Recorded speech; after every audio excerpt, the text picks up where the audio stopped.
Bismillahirrahmanirrahim. Assalamualaikum warahmatullahi wabarakatuh. Alhamdulillahi rabbil alamin. Wassalatu wassalamu ala ashrafil anbiya'i wal mursalin Muhammadin wa ala alihi wa sahbihi ajma'in. Qalu subhanaka la ilma lana illa ma 'allamtana innaka antal alimul hakim. Allahumma inna nas'aluka ilman nafi'a wa rizqan thayyiba wa amalan mutaqabbala.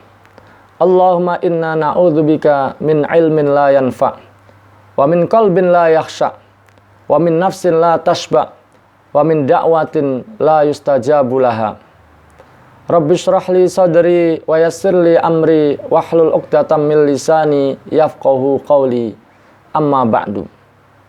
Jamaah sekalian rahimani wa rahimakumullah, pada kesempatan kali ini kita akan melanjutkan bahasan kita, yaitu kitab Riyadhus Shalihin, dan kita masih pada bab pertama, dan di kesempatan kali ini kita akan membaca hadis yang kedua.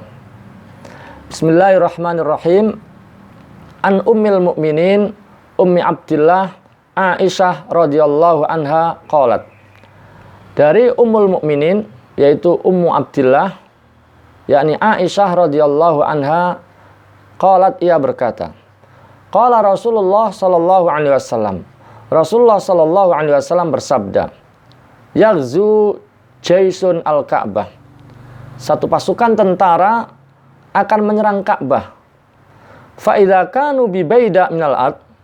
Ketika pasukan itu tiba di satu tanah lapang, ada yang mengatakan tanah lapang yang berada di wilayah Madinah, di dekat Dzulhulaifah yang ke arah Mekah, ya. Ketika mereka tiba di tanah lapang, yukhsafu bi awwalihim wa akhirihim. Mereka semua akan dibenamkan ke dalam tanah. Maka Aisyah bertanya kepada Rasulullah, "Ya Rasulullah, ya, kaifa yukhsafu bi awwalihim wa akhirihim?" Bagaimana mereka semua akan dibenamkan ke dalam tanah? Ya, wa fihim aswaqu man laysa minhum. Padahal di antara mereka ada orang-orang awam, orang-orang yang tidak mengerti persoalan. Wa man laysa minhum, pun juga ada orang yang sebenarnya bukan dari golongan mereka. Ya. Dalam riwayat yang lain memang disebutkan ada yang memang faham kemana berangkat dan apa tujuannya, tapi ada juga orang yang dipaksa ikut. Ada juga yang masuk dalam kategori Ibnu Sabil, ya, dalam perjalanan tapi bersama mereka. Ya. Bagaimana mereka semua akan dibenamkan padahal ada orang awam, ada orang yang bukan golongan mereka? Itu pertanyaan Aisyah. Maka apa jawab Rasulullah? Qala yukhsafu bi awwalihim wa akhirihim tsumma yub'atsuna ala niyatihim. Mereka semua akan dibenamkan, akan dibinasakan. Tsumma yub'atsuna ala niyatihim. Kemudian mereka akan dibangkitkan di hari kiamat sesuai dengan niat mereka masing-masing. Hadis diriwayatkan oleh Al-Imam Al-Bukhari dan Imam Muslim, dan lafadz ini adalah lafadz Al-Bukhari. Yang pertama kita ingin mengenal Aisyah, ya, mengenal sedikit tentang Aisyah. Tadi disebut dengan Ummul Mukminin. Aisyah adalah istri Rasulullah sallallahu alaihi wasallam. Maka siapapun yang menjadi istri Rasulullah, maka dia adalah Ummul Mukminin. Ya. Ini sebagaimana Allah Subhanahu wa taala firmankan, ya, an-nabiyyu aula bil mu'minina min anfusihim wa azwajuhu ummahatuhum. Jadi istri-istri Nabi itu adalah ibunya orang-orang yang beriman. Dan Aisyah adalah salah satu istri Rasulullah, maka beliau adalah Ummul Mukminin. Konsekuensi dari ini adalah bahwasanya setelah Rasulullah wafat, tidak boleh ada di antara orang-orang yang beriman yang boleh menikahi istri Rasulullah SAW. Karena status mereka, kedudukan mereka adalah seperti ibunya. Ya. Kemudian Aisyah juga dijuluki atau disebut dengan Ummu Abdillah. Kunyahnya adalah Ummu Abdillah. Ya. Siapa Abdullah? Abdullah ini adalah anak daripada Asma, ya, saudaranya Aisyah. Aisyah tidak punya anak, tapi beliau pengen punya kunyah. Maka kemudian beliau beri kunyah dengan Ummu Abdillah. Ya, kita tahu bahwa Aisyah adalah salah satu putri dari Abu Bakar As-Siddiq radhiyallahu an. Abu Bakar punya 3 orang anak laki-laki dan 3 orang anak perempuan dari ibu yang berbeda ya. Seperti ya, Abu Bakar punya anak namanya Abdullah dan Asma. Ini satu ibu. Kemudian ada Abdurrahman dan Aisyah, satu ibu. Ada Ummu Kulsum, ada Muhammad. Ini beda-beda ibunya. Jadi di antara kunyah Aisyah adalah Ummul Mukminin, juga Ummu Abdillah. Di samping itu Aisyah juga punya laqab, punya gelar kehormatan ya, gelar kemuliaan ya. Seperti Rasulullah pernah manggil Aisyah dengan Aish. Ya Aish, hadza Jibril yukri'uki salam, yukri'uki assalam. Wahai Aish ya, Jibril berkirim salam kepadamu, menyampaikan salam kepadamu. Maka kemudian Aisyah menjawab dengan waalaikumsalam warahmatullahi wabarakatuh. Makanya kalau kita dapat kiriman salam dari seorang, kita juga menjawabnya. Juga laqab Aisyah adalah al-muwaffaqah. Al-muwaffaqah itu orang yang senantiasa dapat taufik dari Allah ya, dalam ucapannya, dalam perbuatannya. Juga as-siddiqah. Dan yang paling terkenal adalah Humairah. Humairah ya. Humairah itu artinya berkulit putih, karena memang kulitnya putih kemerah-merahan, maka disebut dengan Humairah. Aisyah lahir di Mekah sekitar 7 tahun sebelum Nabi SAW hijrah ke Madinah. Dan beliau ini, yakni Aisyah, adalah wanita yang paling cerdas, paling alim, paling faqih di dalam agama. Kalau kita perhatikan dalam kitab-kitab hadis, ya, di antara ulama menyimpulkan bahwa hadis-hadis yang diriwayatkan oleh Aisyah itu ada sekitar 2000 ya. Dia menyebut angka 2210 hadis. Dia menyebut angka 2081. Ya, dan beliau mendapatkan langsung dari Rasulullah SAW, talaki langsung dari Rasulullah SAW. Rata-rata hadisnya adalah tentang sunnah-sunnah fi'liyah, yang khususnya yang beliau saksikan di dalam rumah Rasulullah SAW, di dalam rumahnya, yang kebanyakan para sahabat tentu tidak punya akses ke dalamnya. Nah, disinilah hikmah Rasulullah menikahi Aisyah ya. Dia bisa menukil apa yang didengarnya, apa yang dilihatnya kepada sahabat-sahabat yang lainnya. Para hadirin sekalian, rahimani wa rahimakumullah, di samping itu Aisyah juga banyak sekali memiliki keutamaan-keutamaan, keistimewaan-keistimewaan. Ya, di antaranya adalah bahwa Allah lah yang memilih Aisyah sebagai istri Rasulullah Shallallahu Alaihi Wasallam. Ini pernah diisyaratkan dari ungkapan Rasulullah Sallallahu Alaihi Wasallam, "Urituki fil manami tsalatsa layal." Ya, ini perkataan Rasulullah pada Aisyah. Saya pernah melihat engkau dalam mimpi 3 malam. Dalam mimpi yaitu 3 malam. Ja'ani biki al-malaku fi saraqatin min harir. Ya. Malaikat membawamu kepadaku dalam balutan kain sutra. Ya, fayaqulu hadhihi imra'atuk. Ya, malaikat itu kemudian berkata, hadhihi imra'atuk. Ini adalah istrimu. Lalu kata Rasulullah, saya buka penutup wajahmu dan ternyata faida antihya, ternyata dia adalah engkau. Maka kemudian Rasulullah mengatakan, kalau memang ini dari Allah, maka Allah akan menjadikan nyata. Dan memang dalam faktanya Aisyah adalah kemudian menjadi istri Rasulullah Shallallahu Alaihi Wasallam. Keistimewaan lainnya adalah bahwasanya Aisyah disebut sebagai istri Rasulullah baik di dunia maupun di akhirat ya. Ini sebagaimana juga pernah dikatakan oleh Jibril kepada Rasulullah, hadhihi zaujatuka fid dunya wal akhirah. Ini adalah istrimu di dunia dan di akhirat. Dan itu pula yang pernah dikatakan oleh Ammar ya, ketika berbicara tentang Aisyah ya.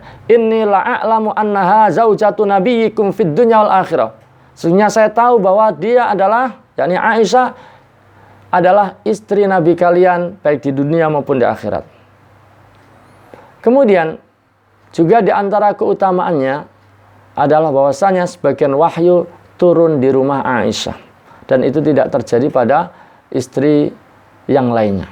Rasulullah pernah bersabda, demi Allah, ya, tidaklah turun kepadaku wahyu sementara saya berada ya di dalam selimut seorang wanita ya selain daripada Aisyah. Kemudian di antara orang yang sangat dicintai Rasulullah adalah Aisyah. Ya. Ini tergambar dari jawaban Rasulullah SAW ketika ditanya oleh Amr bin As. Ya, ayun nasi ahabbu ilaik, ya Rasulullah, siapa yang paling kau cintai? Maka Rasulullah dengan terang mengatakan Aisyah. Aisyah. Maka Amr kemudian bertanya, kalau dari kalangan laki-laki siapa? Maka Rasulullah kemudian mengatakan abuha, yaitu bapaknya. Yaitu tentu yang dimaksud adalah Abu Bakar As-Siddiq. Kemudian sebagai orang yang beriman, kita wajib mencintai Aisyah. Karena mencintai Aisyah sama dengan mencintai Rasulullah SAW. Bahkan kita juga tidak boleh ya menyakitinya. Ya. Terkait dengan kewajiban mencintai Aisyah ini sebagaimana diisyaratkan dalam perkataan Rasulullah kepada Fatimah. Ya. Rasulullah pernah berkata kepada Fatimah, alasti tuhibbin ma uhib. Ya. Tidakkah engkau mencintai apa yang aku cintai? Ya. Maka kemudian Fatimah mengatakan, bala, betul wahai ayah. Maka kemudian Rasulullah mengatakan fa'ahibbihi, fa'ahibbi hadhihi. Oleh karena itu cintailah, ya, cintailah wanita ini. Dan yang dimaksud adalah Aisyah radhiyallahu anha. Ya. Dan kita nggak boleh menyakitinya, tidak boleh menyakiti Aisyah, karena menyakiti Aisyah sama dengan menyakiti Rasulullah Sallallahu Alaihi Wasallam. Ini yang pernah dikatakan oleh Rasulullah kepada Ummu Salamah. Ya Ummu Salamah, la tu'dini fi Aisyah. Wahai Ummu Salamah, jangan kau sakiti aku terkait dengan Aisyah. Kemudian kita tahu bahwa ya Rasulullah punya istri sekian orang ya, dan ternyata yang dinikahi oleh Rasulullah dalam kondisi masih gadis tidak ada lain kecuali Aisyah. Ya, tidak ada lain kecuali Aisyah. Ketika Rasulullah SAW ya menjelaskan tentang wanita-wanita yang memiliki kesempurnaan, kalau laki-laki banyak kata Rasulullah ya, tapi kalau terkait dengan wanita ternyata Rasulullah hanya menyebut beberapa yang memiliki kesempurnaan, dan di antara yang disebut Rasulullah adalah ya Maryam ya binti Imran, kemudian Asiyah istrinya Fir'aun, dan di antara yang disebut Rasulullah adalah Aisyah putri Abu Bakar Siddiq radhiyallahu an. Kemudian ketika sakit Rasulullah SAW ingin dirawatnya itu di rumah Aisyah. Ya. Kita tahu istri Rasulullah ada sekian dan beliau adalah orang yang adil. Beliau membagi ya gilirannya dengan adil ya. Ya, hari apa di mana. Maka ketika beliau sakit, beliau bertanya, di mana giliran saya besok? Ya. Aina ana ghadan, di mana giliran saya besok? Ketika kemudian dijawab bahwa gilirannya, jadwalnya di rumah Aisyah, beliau menjadi tenang ya. Dan itu menunjukkan bahwa memang beliau sangat pengen dirawat ya di rumah Aisyah. Dan memang bukan hanya dirawat di rumah Aisyah, bahkan Allah Subhanahu wa taala menakdirkan Rasulullah SAW itu meninggal di rumah Aisyah. Bahkan kemudian dikuburnya juga di rumah Aisyah. Jadi yang sekarang menjadi kuburan Rasulullah itu dulu adalah rumahnya Aisyah. Dan itulah salah satu di antara kenikmatan yang dirasakan oleh Aisyah yang Allah berikan kepadanya. Ini pernah diungkapkan, inna min ni'amillahi alayya anna Rasulullah sallallahu alaihi wasallam tuwfiya fi baiti wa fi yaumi wa baina sahri wa nahri wa anna Allah jama'a baina riqi wa riqahu inda mauti. Di antara nikmat yang Allah berikan kepadaku adalah bahwasanya Rasulullah wafat di rumahku pada hari giliranku, ya. Dan dalam dekapanku, dan Allah kumpulkan air liurnya dengan air liurku dengan air liurnya pada hari kematiannya, pada saat beliau mati, pada saat beliau wafat. Kemudian Rasulullah SAW terkait dengan hadithul ifki, berita dusta, berita bohong yang menimpa Aisyah, pernah memberikan kesaksian bahwa Aisyah adalah orang yang baik. Beliau pernah mengatakan, "Fawallah ma alimtu ala ahli illa khaira. Demi Allah, saya tidak mengetahui keluargaku, yakni istriku, kecuali dia adalah orang baik. Dalam kaitan dengan yang lain, kalau kita perhatikan ya terkait dengan hadisul ifki, maka yang membersihkan namanya, yang sebelumnya namanya tercemar karena tuduhan orang-orang munafik adalah Allah Subhanahu wa taala langsung. Allah turunkan ayat yang membebaskan Aisyah dari segala tuduhan yang dihembuskan oleh orang-orang munafik. Kalau kita bandingkan dengan yang lainnya, misalnya Nabi Yusuf alaihissalam ketika mendapatkan musibah, dituduh akan melakukan tindakan jahat kepada Imro'atul Aziz, ya, akan memaksanya, ya.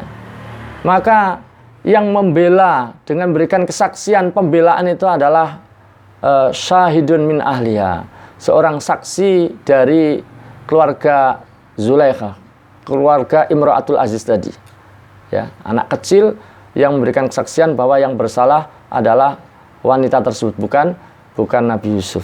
Begitu pula Maryam, ketika kemudian Allah takdirkan hamil tanpa seorang suami, orang mencerta, mencemooh, ya, membuli, maka kemudian ya Allah takdirkan anaknya yaitu Isa bisa berbicara, dan perkataannya, pembicaraannya itu kemudian membersihkan nama daripada Maryam. Ya, di dalam Al-Qur'an disebutkan, ya, saat dalam buayan atau dalam gendongan Maryam, ya, Nabi Isa berkata, "Inni Abdullah ataniyal kitab wa ja'alani nabiyya." Ya, sesungguhnya aku adalah hamba Allah. Allah berikan aku kitab, wa ja'alani nabiyya, dan Allah jadikan aku sebagai seorang nabi. Ini beda dengan Aisyah, ya, yang membersihkan namanya, yang membebaskan dari segala tuduhan, yang menjelaskan bahwa yang menghembuskan, yang menyebarkan berita bohong itu adalah orang-orang munafik, yang melakukan itu adalah Allah Subhanahu wa taala. Allah mengatakan, "Innal ladzina ja'u bil ifki usbatum minkum." Sesungguhnya orang-orang yang datang membawa berita dusta itu adalah segolongan di antara kalian, yaitu orang-orang munafik. Jamaah sekalian rahimani rahimakumullah, itu di antara hal yang terkait dengan Aisyah. Kita kembali lagi kepada hadis tadi, ya. Apa pelajaran yang kita bisa ambil dari hadis yang kita baca tadi? Yang pertama, kita wajib percaya dengan berita yang disampaikan oleh Rasulullah Sallallahu Alaihi Wasallam, karena semua yang dikatakan Rasulullah adalah benar. Semua yang dikatakan Rasulullah adalah pada hakikatnya wahyu. Rasulullah tidak berbicara dari hawa nafsunya. Yang dibicarakan, yang dikatakan adalah wahyu dari Allah Subhanahu wa taala. Wa ma yantiqu 'anil hawa in huwa illa wahyu yuha. Termasuk yang dikatakan Rasulullah adalah tadi bahwa akan ada pasukan. Saat Rasulullah mengatakan belum terjadi, tapi Rasulullah mengatakan akan ada pasukan yang menyerang Ka'bah. Ya. Maka wajib kita imani bahwa peristiwa itu akan terjadi. Kita wajib percaya karena yang mengatakan adalah utusan Allah Subhanahu wa taala, dan kita bersaksi bahwa beliau adalah wa asyhadu anna Muhammadar Rasulullah. Adapun terkait dengan pasukan siapa, dipimpin siapa, di masa siapa, ini soal kedua, soal berikutnya. Tapi ketika Rasulullah mengatakan bahwa Ka'bah akan diserang oleh satu pasukan, kita wajib percaya. Semua yang dikatakan Rasulullah, kita wajib mengimaninya. Baik yang dikatakan kaitannya dengan peristiwa-peristiwa sebelum diutusnya Rasulullah SAW, kejadian-kejadian masa lampau, kita wajib percaya. Kejadian-kejadian yang akan datang, kita wajib percaya. Termasuk perkataan Rasulullah bahwa Ka'bah akan diserang, juga kita wajib percaya. Ya, memang ada yang mengatakan itu terjadi di masa Ibnu Zubair, ya.